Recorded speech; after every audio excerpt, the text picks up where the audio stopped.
everyone. So glad to have you here. You at first.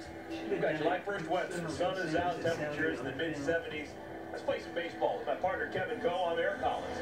This is the 8th annual Double Duty Classic, named for Ted Double Duty Radcliffe, one of the all-time greats in the history of Negro League Baseball. We will have 9 innings to talk about him and his legacy, as well as the legacy of Negro League Baseball.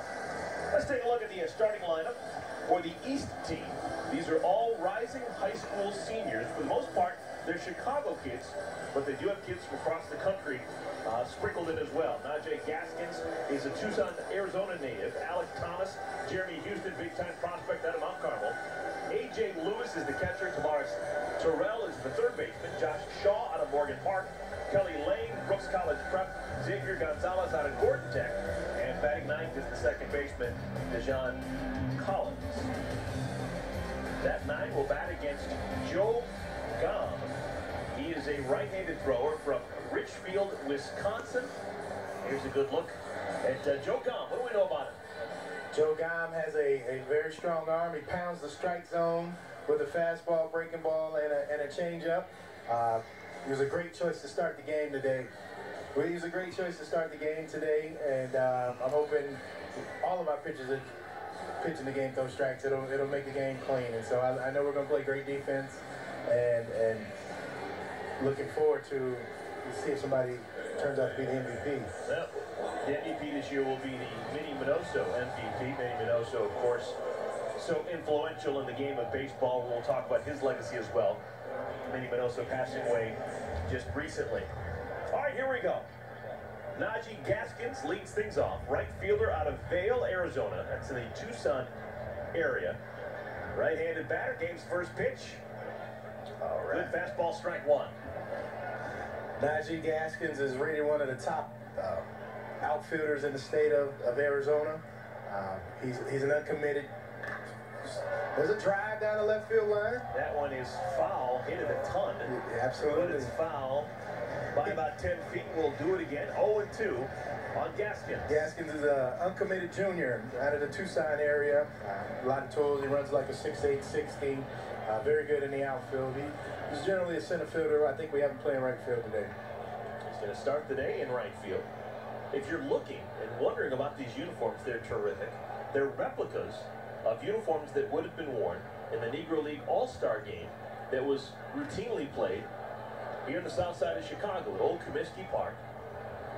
These uniforms, it was East and West, the legacy of the Negro League All-Star game. It was the first All-Star game that actually had fans vote for the players. Two-hopper to the third baseman to Walters. His throw across the diamond, not in time. Took a step back and just ran out of momentum. Absolutely. Percy should have charged that ball. Came and got the big hop instead of letting it bounce again.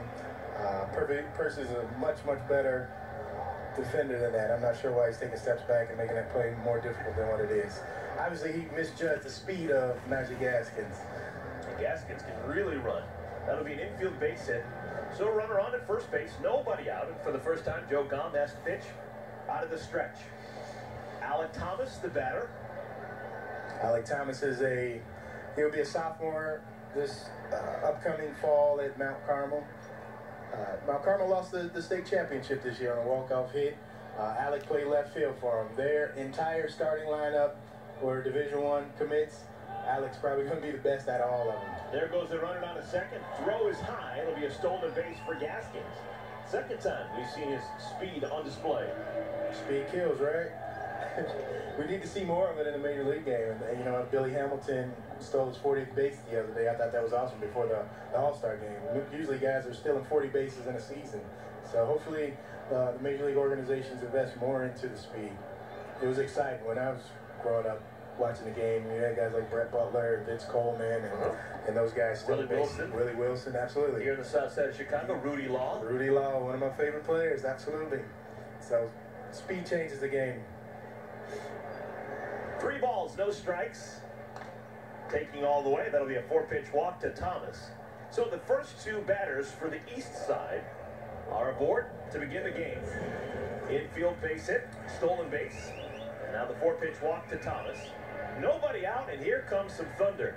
Jeremy Houston grabs the bat. Jeremy Houston is a big deal.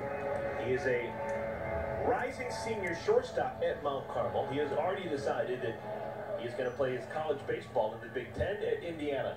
Absolutely. Jeremy was a highly recruited middle infielder. He's one of the better, actually, he's one of the top 2 shortstops in the Midwest.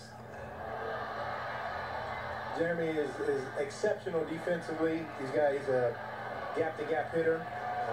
He is so smooth at shortstop. He's one of the better defenders that we've had come through our ACE program this year. Well, in this East-West All-Star, this double-duty classic just a handful of years ago, there was another player who went on to play middle infield for Indiana. Thrown out to third, and this time, a closer play than it needed to be. Gaskins has stolen his second base. He's now on at third. Runners on at the corners and nobody out. Looks like Najee's vying for that Minnie Minoso MVP trophies. Well, to finish that thought, in this double-duty classic a handful of years ago, Micah Johnson was first on display. Played 3 years at Indiana, and now in the White Sox chain actually began the season as the everyday second baseman for the White Sox here on this field. That's what brings hope to the kids when they participate in this game. With Micah playing in the very first double-duty classic, and Courtney Hawkins also played in the double-duty classic in 2011. He was our first-round pick in 2012. That's what we're trying to bring hope to these kids and let them know that what they're doing is the next step to what could be something special in their lives.